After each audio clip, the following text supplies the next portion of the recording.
할렐루야. 8월 23일 토요일 새벽 기도를 시작하겠습니다. 사도신경으로 우리 신앙을 고백하겠습니다. 나는 전능하신 아버지 하나님 천지의 창조주를 믿습니다. 나는 그의 유일하신 아들 우리 주 예수 그리스도를 믿습니다.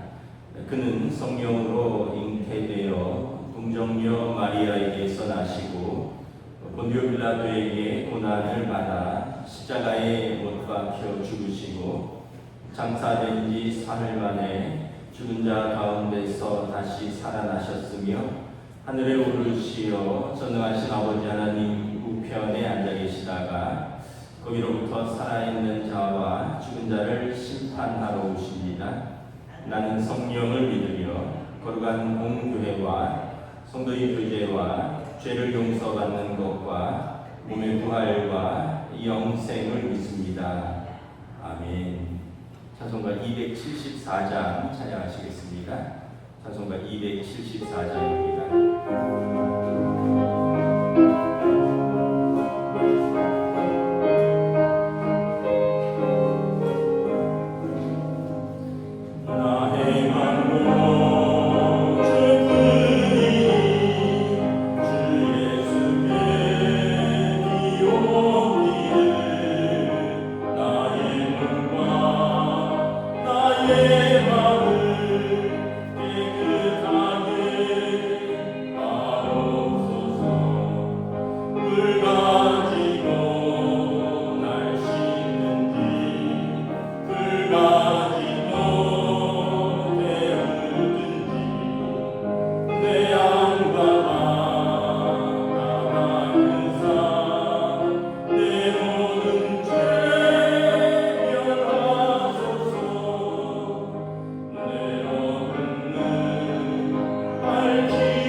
에스겔서 21장 1절부터 7절까지 말씀입니다. 에스겔서 21장 1절부터 7절입니다. 구약성경 1180페이지입니다. 구약성경 1180페이지입니다. 다 찾으신 줄 알고 저희들이 한 절씩 교도하겠습니다. 1절부터 7절입니다. 또 여호와의 말씀이 내게 임하여 이르시되 인자야 너는 얼굴을 예루살렘으로 향하여 이스라엘 땅에게 예언하라. 이스라엘 땅에게 이르기를 여호와의 말씀에 내가 너를 대적하여 내 칼을 칼집에서 빼어 의인과 악인을 내게서 끊을지라. 내가 의인과 악인을 내게서 끊을 터이며 내 칼을 칼집에서 빼어 모든 육체를 남에서 끝까지 치리니 모든 육체는 나 여호와가 내 칼을 칼집에서 빼낸 줄을 알리라. 칼이 다시 꽂히지 아니하리라 하셨다라. 유다야 탄식하되 너는 허리가 끊어지듯 탄식하라. 그들의 목전에서 슬피 탄식하라 하겠습니다. 그들이 내게 묻기를 내가 어찌하여 탄식하느냐 하고는 대답하기를 재앙이 다가온다는 소문 때문이니 각 마음이 녹으며 모든 손이 약해지며 각 영이 쇠하며 모든 무릎이 물과 같이 약해지리라. 보라, 재앙이 오나니 반드시 이루어지리라. 주 여호와의 말씀이니라. 아멘. 할렐루야. 저희 요셉의 기도에 나오신 성도들을 주님의 이름으로 환영하고 축복합니다. 우리 한번 인사하겠습니다. 한 주간 평안하셨습니까? 여전히 덥죠. 제가 이렇게 절기를 찾아보니까 8월 7일이 입추였더라고요. 입추 가을에 들어간다는 거고, 오늘이 처서입니다. 그칠 처의 여름 서자, 더위가 그친다. 그래서 이제 더위가 그치고 가을이 온다. 이제 밤낮에 그 일교차도 심해지고 이런다는데 다음 주까지는 여전히 30도가 넘을 것 같아요. 요즘 기후 변화 때문에 절기가 큰 의미가 없는 정도 같습니다. 그래도 이제 어쨌든 가을이 오고 있습니다. 우리가 에스겔서 말씀을 보고 있는데 에스겔서 말씀의 핵심은 그거예요. 이대로 살면 망한다. 돌이켜서 회개하면 살 수 있다. 에스겔 선지자는 포로기 전후로 활동을 했는데 지금은 이제 망하기 전에, 나라가 망하기 전에 한 이제 그 10년 정도는 나라가 망하기 전에 활동하고 나라가 망한 후에 한 10년 정도 활동한 선지자입니다. 오늘은 나라가 망하기 전에 선지자는 이제 구약 성경에 보면 선견자라고도 불리고요. 선견자는 하나님의 뜻을 미리 본다라는 뜻이고, 선지자는 하나님의 뜻을 미리 아는 사람이라는 뜻입니다. 그래서 하나님께서 보여주시는 환상을 보고 하나님께서 말씀하신 뜻을 이제 전하는 사람이 선지자이고 선견자입니다. 오늘도 보면 하나님께서 에스겔에게 몸으로서 하나님의 뜻을 전하라는 거예요. 몸으로 실현을 하라는 거예요. 6절에 보면 탄식하고 울라는 거예요. 허리가 끊어지듯이 백성들 앞에서 울고 탄식하라는 거예요. 그럼 7절에 백성들이 묻겠죠. 당신은 왜 이렇게 울면서 탄식하느냐? 그랬더니 에스겔 선지자가 재앙이 다가온다는 소문입니다.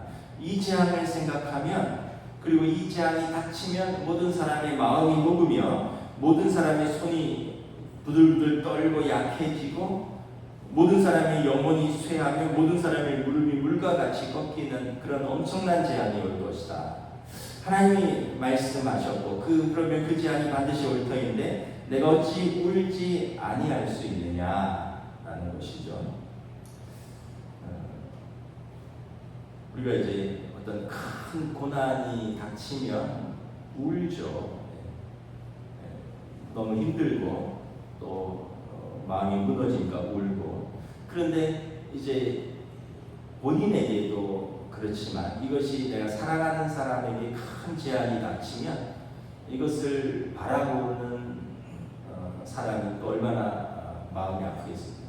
울고 허리가 끊어지도록 운다라는 거죠. 그러니까 에스겔 선지자가 우리 민족 앞에 이제 이 큰 재앙이 닥치게 생겼는데 내가 어찌 울지 아니할 수 있느냐? 하나님 말씀하시면 반드시 이루어지는데 우리 민족 앞에 닥칠 이 큰 재앙, 전쟁이죠. 이걸 생각하면 아직 일어나지 않아서 당신들은 모르겠으나 나는 하나님께서 보여주신 환상이 있고 하나님 말씀하신 것이 있으니 내가 울지 아니할 수 없다. 그리고 이 재앙이 닥치면 당신들과 당신들의 자녀들이 울 것이다. 에스겔서 21장은 이런 무겁고도 두려운 심판의 메시지로 시작합니다. 1절부터 5절의 내용은 여호와의 칼이 칼집에서 뽑혔다는 거예요. 하나님의 칼이 칼집에서 뽑혔습니다. 공의의 칼, 정의의 칼, 심판의 칼이 칼집에서 뽑혔으니 그 칼이 심판할 것입니다. 근데 이제 그 심판의 대상이 누구냐 하면 자기 백성이라는 거죠. 조상 때부터 계속되어 온 반복적인 우상 숭배, 앞에 에스겔서 쭉 내용에 보면 높은 산마다 무성한 푸른 나무마다 산당을 차려놓고 거기서 음식을 차려놓고 절하고 제사를 지낸다 그랬습니다. 이스라엘 사람들이 각각 그 이집트의 바알신, 그리고 메소포타미아의 아세라 여신, 그 풍요와 다산의 상징들입니다. 그리고 가나안 땅의 여러 신들을 뭐 조각을 만들어 놓거나 깎아서 만들어 놓고 그것을 곳곳에 세워놓고 곡을 들고 절을 했다라는 거예요. 심지어 몰록의 제사에도 참여했는데, 몰록의 제사는 특징이 인신공양입니다. 그 어떤 가정이나 어떤 공동체, 마을, 민족의 액땜을 위해서 인신공양하는 그런 풍습이 있습니다. 그런 제사 양식인데, 인신공양은 뭐냐면 어린 아이를 불에 던지는 겁니다. 제물로 태워 죽이는 겁니다. 여기에도 이스라엘이 참여하였다라는 것입니다. 그러니까 하나님께서 보실 때 기가 막힌 거죠. 하나님의 백성이 거룩하시고 살아계신 하나님 뜻 안에서 살고 하나님을 예배해야 되는데, 이제 그 사람들이 광야를 지날 때는 하나님의 인도하심, 낮에 구름 기둥, 밤에 불 기둥으로 날마다 먹이는 만나와 반석에서 물이 나오는 그 하나님의 인도 속에서 광야길을 갔지만, 그때도 끊임없이 불평하고 원망하고 금송아지 만들고 반역을 했고, 가나안 땅에 들어가서는 이제 정착민족, 농경 문화를 이루고 농경 사회 속에서 정착하면서 이 사람들이 이제 가나안 땅의 문화를 보면서 이렇게 하면 농사에 소산이 더 많아지는구나. 그러면서 하늘의 신, 태양의 신, 뭐 물의 신, 온갖 신들을 다 섬기고 있다는 거죠. 그리고 정치, 종교 지도자들은 하나님을 두려워하지 않고 백성의 고혈을 빨아먹는 폐악질을 일삼고, 백성들은 하나님의 규례와 법도를 업신여기고 안식일을 지키지 않았다는 것입니다.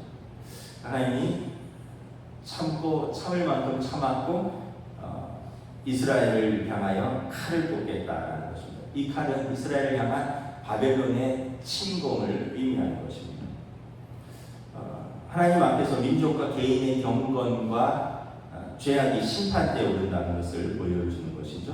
하나님은 사랑과 자비와 은혜의 하나님이지만 또한 정의와 공의의 하나님인데, 이 죄악이 관영하여서 차고 넘쳐서 하나님이 칼을 뽑으셨다라는 것입니다.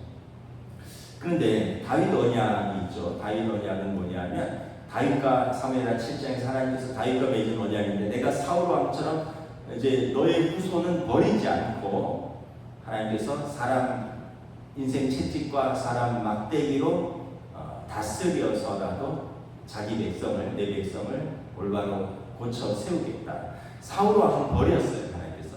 하나님이 영이 떠나시니까 악령이 들어왔고, 또 결국 그가 왕위에서 폐위되었고, 그러니까 하나님이 버렸었습니다. 하나님 버리니까 성령의 사람이 악령의 사람이 되고요. 온갖 사람들 다 미워하고 죽이려 하다가 자기가 오히려 폐위되고 자기가 죽었죠. 근데 다윗 왕과는 하나님이 언약을 세웠습니다. 그렇게 사울 왕처럼 버리지는 않겠다는 거예요. 그럼 어떻게 하시겠느냐? 내가 사람이 사랑하는 자식을 때려서라도 고쳐서라도 다시 쓰겠다는 거예요. 이 여호와의 칼은 그 백성을 향한 하나님의 사랑의 칼인 것이죠. 그래서 무너져서라도 다시 회개하고 새로 세우겠다라는 것입니다. 이 궁극적으로는 메시아가 오시면 완전히 새롭게 세워질 것인데, 역사적으로는 이제 바벨론에 의해서 무너지고요, 70년 후에 다시 세우는 것입니다. 그래서 우리가 개인도 그렇고 가정도 그렇고 이 민족도 그렇고 어떤 심판의 때가 있고 고난의 때가 있고 그리고 다시 세우는 때가 있다라는 라는 것을 우리가 깨달아야 됩니다. 한 사람이 참 중요하고요. 그리고 한 사람의 어떤 믿음이 세우는 가정, 한 사람이 민족에게 미치는 영향, 이런 것들이 굉장히 중요하다는 것입니다. 어제 우리 홍종순 권사님이 위독하시다 해서 우리 권사님 몇 분하고 이제 가서 뵙고 기도하고 왔는데 이렇게 좀 위독한 고비는 잠깐 넘기셨는데 하여튼 권사님의 평안을 위해서 하나님 나라의 소망을 위해서 기도를 부탁드립니다. 돌아오면서 차 안에서 다들 권사님에 대한 추억, 같이 교회를 어떻게 섬겼는가, 같이 어떻게 신앙생활했는가, 이런 이야기들을 하면서 제가 이렇게 오면서 한 사람의 마지막 평가는, 한 사람에 대한 종합적인 평가는 그 마지막에 다 이루어지는구나. 그래서 저나 여러분이나 또 우리 가까운 가족 중에서 누가 돌아가시면 그분에 대한 최종적인 평가가 이루어집니다. 먼저는 가족들에 의해서 이루어질 것이고, 또 그분을 아는 교인들과 주변의 사람들에 의해서 평가가 이루어질 것입니다. 그리고 최종적으로 하나님에 의해서 그 평가가 이루어질 것입니다. 살아있는 동안에는 이런 평가도 있고 저런 평가도 있지만, 살아계시니까 온전한 평가가 이루어지지 않지만 마지막에는 이제 사람들에게도 평가가 있는데, 하나님께서 하나님 앞에서 평가가 어떻게 되냐. 역사도 그렇습니다. 역사도 우리가 참 근현대사를 거치면서 많은 고난도 있고 많은 일들도 있었죠. 이게 다 평가가 됩니다. 사람들에 의해서 평가가 되고, 역사에 의해서 평가가 되고, 하나님에 의해서 평가가 되고. 그래서 역사 속에서 민족 속에 어떤 인물로 남을 것인가, 하나님 앞에서 그 나라와 민족을 섬긴 사람으로 남을 것인가, 아니면 무너뜨린 사람으로 남을 것인가. 광복 80주년을 맞이해서 제가 이런저런 다큐멘터리를 보다 보니까 몰랐던 걸 하나 알았어요. 독립운동가 중에 대부분 다 이제 독립운동가는 후손이 가난한데 부자인 분이 계시더라고요. 대산 신용호 선생님이라고, 이분이 누군가 했더니 교보생명 창립자들, 1917년생이신데 이제 중국에서 이육사 선생, 광야 이육사 선생님을 만나서 이제 독립운동가로서 같이 활동을 합니다. 그래서 사업을 해서 독립 자금을 지원을 하죠. 이육사 선생님이, 우리 신용호 선생은 10명, 20명의 독립군들의 투쟁을 그가 그렇게 뒷바라지하고 있다라고 평가를 했습니다. 이제 광복이 되고 1946년 이제 조국으로 귀환을 하죠. 그리고 이제 전쟁 이후에, 그냥 6.25 전쟁 이후에 잿더미가 됐잖아요. 우리나라가 일제 36년, 35년, 1910년부터 1945년까지 나라가 완전히 수탈당했죠. 말과 글을 못 썼죠. 신사참배에서 영혼까지 노예화 시켰죠. 그런 상태에서 이제 광복을 맞이했는데 또 5년 후에 6.25 전쟁이 일어나잖아요. 그래서 완전히 잿더미가 되죠.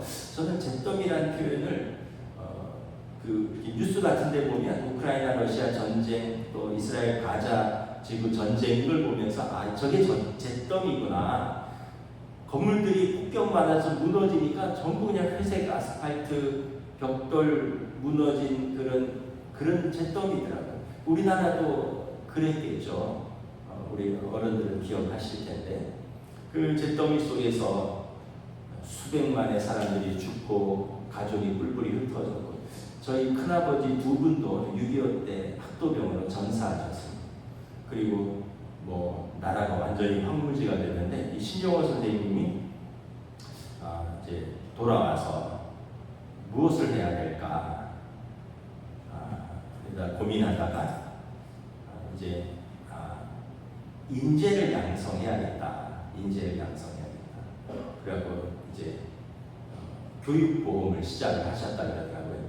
그래서 그 당시에 가장들을 만나면서 당신 담배 끊고 술 줄이면 그 돈 조금씩 보험 들면 당신 아들, 딸 대학 보낼 수 있다. 이게 교육보험의 이제 효시라고 그러더라고요.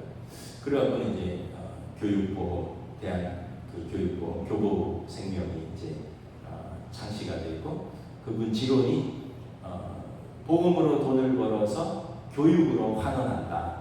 그래서 대산 장학재단 만들어서 지금도 매년 대학생 수백 명에게 장학금을 주고 있고요. 그 당시 종로 1번지 광화문 지금 그 세종대교 사거리에 사업을 세우고 그 지하에 뭐가 들어갈까 초미의 관심사였대요. 왜냐하면 그 당시는 횡단보도가 없었고 다 지하로 다녔다 그러더라고요. 그런데 그 지하에 그 황금 사거리 황금 그 지하에 대형 유통몰이 들어가면 그 식당들 뭐 여러 가지 들어가면 얼마나 돈이 되겠어요. 근데 이제 우리 신용호 회장이 여기에 책방을 세운다. 사람은 책을 만들고 책은 사람을 만든다. 그래서 거기에 책방을 세우신 거죠. 그러면서 이제 제가 보니까 이분 지론이 기업을 홍보하지 말고 사람들을 위로하는 기업이 되었으면 좋겠다. 그래서 교보문고에 가면 이런 그 사거리에 이렇게 글귀들이 있잖아요. 계절이 바뀔 때마다 이렇게 글귀들이 바뀌는데 대한민국이 가장 사랑하는 그 글귀가 그거예요. 나태주 시인의 들꽃. 자세히 보아야 예쁘다. 오래 보아야 사랑스럽다. 너도 그렇다. 97년에 IMF가 터지고 많은 가장들이 실직을 했습니다. 그래서 뭐 지금이야 뭐 실직하면 뭐 이야기하기도 하는데 그때는 그게 이제 아마 계속 고도 성장하다가 굉장히 충격으로 나가서 집에도 말 못하고 양복 입고 나와서 산에 가는 분들도 있었고 공원에 가는 분들도 있었고 근데 뭐 맨날 산에 가고 맨날 공원에 갈 수 있나요? 풀이 죽어서 낙심해서 그 거리를 지났는데 이걸 보고 많은 가장들이 힘을 얻었다. 그래갖고 사랑하는 가족들이 있는 곳으로 다시 돌아가야겠다. 그래서 낙심한 사람들 또 심지어 좀 세상에 대해서 자신에 대해서 비관적인 생각을 가졌던 사람들도 그 글귀를 보면서 또 힘을 얻고 다시 가정으로 돌아가야지 뭐 이런 일환은 유명하다고 하더라고요. 그래서 제가 여기 보면 5가지 교보 문고 운영 지침인데요. 초등학생에게도 존댓말을 쓸 것, 한 곳에 오래 서서 책을 읽더라도 그냥 둘 것, 책을 이것저것 빼보기만 하고 사지 않더라도 눈총 주지 말 것, 책을 노트에 베끼더라도 그냥 둘 것, 책을 훔쳐가더라도 눈에 띄지 않는 곳으로 가서 좋은 말로 타이를 것. 제가 이게 왜 마음에 와닿냐 하면 저희 고등학교 때 제 친구가 교보문고 가서 책을 훔치다가 걸렸다 이런 거예요. 그래서 야 그럼 너 경찰서 가는 거야? 이랬더니 아니 직원이 어떤 방으로 데려가서 학생 책을 다 보고 가는 건 괜찮은데 책을 가져가는 것은 도둑질이잖아. 그러면 안 되지 하고 타일러서 내가 그렇게 책을 놓고 나갔다. 이 이야기를 우리 반에서 들었어요. 그래서 대놓고 망신 주지도 않고 조용히 데려가서 타일러서 그래요. 이게 신용호 회장의 운영 지침 중이에요. 그러면서 이분이 이렇게 이야기했대요. 내가 죽더라도 손해가 나더라도 교보문고는 없애지 말고 유지하라. 근데 이제 요즘 책을 안 보잖아요. 작년에만 360억 적자가 났대요. 매년 적자가 나고 있는데 설립자의 유언이기 때문에 돈은 보험으로 벌고 책으로 환원한다. 교육으로 환원한다. 이분이 독립운동가더라고요. 그 제가 보면서 한 사람이 깨어 있으면 이렇게 나라와 민족의 문화에 교육에 영향을 미치는구나 이런 생각을 다시 한번 하게 됐습니다. 이 에스겔 선지자가 지금 한 사람이죠. 에스겔서에 보면 나중에 이런 표현이 나와요. 무너지는 성벽을 보수하고 하나님을 막아서는 한 사람이 필요하다. 이 여호와의 칼이 뽑혔는데 하나님을 막아서서 무너지는 성벽을 온몸으로 보수하면서 막아서는 그 한 사람이 필요하다는 거예요. 그 한 사람이 없어서 이스라엘이 망할 수 있다는, 망한다는 것입니다. 그래서 하나님의 심판은 단순한 파괴가 아니라 회개의 기회입니다. 영적 재개이신 회개와 새 출발의 기회입니다. 심판의 경고를 듣고 회개하고 영적으로 깨고 삶이 바뀌면 더 훨씬 나은 삶을 살고 있고, 말씀을 듣고 읽고 그래도 바뀌지 않으면 아무것도 바뀌지 않고 나아지는 것도 없고 그대로 심판이 다가온다. 여러분 공부 안 하는데 계속해서 어떤 대학을 바라면 그건 뭐 의미가 없죠, 그죠? 기적을 바라는 거죠. 인생은 어떤 면에서는 하나님을 만홀히 여기지 말라, 뿌린 대로 거둔다라는 거잖아요. 그러니까 우리가 우리 삶에서도 그렇고 가정에서도 그렇고 직장에서도 그렇고 신앙생활에서도 우리가 뿌리는 게 있어야 된다는 거죠. 그래서 우리가 성실하게 또 힘쓰고 애써서 뿌린다면 하나님께서 은혜 주시고 도와주시지만, 힘쓰고 애씀도 없이 또 뿌림도 없이 그냥 맨날 될 대로 되나 하고 그냥 감정 올라오는 대로 살고 상황 닥치는 대로 살고 그러다 보면 결국 바뀌는 것은 없다. 그러니까 에스겔 선지자처럼 몸부림치는 한 사람, 허리가 끊어지도록 울면서 회개하는 한 사람, 이 한 사람이 우리 가정에 있으면 우리 가정이 회복되고, 이 한 사람이 또 우리 또 공동체에 있으면 또 우리 공동체가 갱신되고, 이런 한 사람이 또 우리 민족 가운데 있으면 또 민족이 또 새롭게 되는 계기가 된다는 것입니다. 오늘 에스겔 선지자의 이 고백을 보면서 저와 여러분들이 그 한 사람이 되어서 내가 서 있고 내가 소속되어 있고 내가 섬기는 우리 가정을 위해서, 또 우리 교회를 위해서, 또 우리도 한 사람의 시민으로서 우리 대한민국을 위해서 우리가 하나님 앞에서 깨어서 몸부림치는 그 한 사람이 저와 여러분이 되시기를 우리 주님의 이름으로 축복합니다. 기도하겠습니다. 하나님의 은혜를 감사합니다. 오늘 말씀을 통해서 다시 한번 하나님의 뜻은 무엇인가 돌아봅니다. 이스라엘의 우상 숭배와 또 반복적인 그 하나님의 말씀과 규례를 멸시하고 안식일을 업신 여기고 결국 하나님의 뜻을 떠나서 그 땅의 백성들처럼 우상을 숭배하는 백성이 되었다라고 말합니다. 이제 여호와의 칼이 칼집에서 뽑혔다라고 말합니다. 에스겔 선지자는 이 말씀을 듣고 허리가 끊어지도록 울면서 자기 백성에게 선포합니다. 이 말씀을 듣고 회개하고 돌이키면 우리가 살 것이나, 그럼에도 돌이키지 아니하면 그 칼이 뽑혔으니 남에서 북까지 의인에서 악인까지 그 칼이 우리에게 임하리라. 참으로 우리가 이 말씀을 보면서 다시 한번 또 우리 개인의 삶 속에서 하나님의 간섭과 또한 심판에 대해서 생각을 합니다. 또 우리 가정의 역사 속에서 하나님의 간섭과 도우심과 또 하나님의 징계들을 생각합니다. 또한 역사 속에서 하나님의 섭리와 우리나라의 민족의 하나님의 섭리와 간섭과 또한 징계도 생각해 봅니다. 우리가 사는 길을 택할 것인가, 망하는 길을 택할 것인가. 에스겔 선지자는 지금 그대로 가면 망하는 길이요, 너희가 하나님의 말씀을 듣고 돌이키고 회개하면 이것이 살 길이라 말씀하고 있습니다.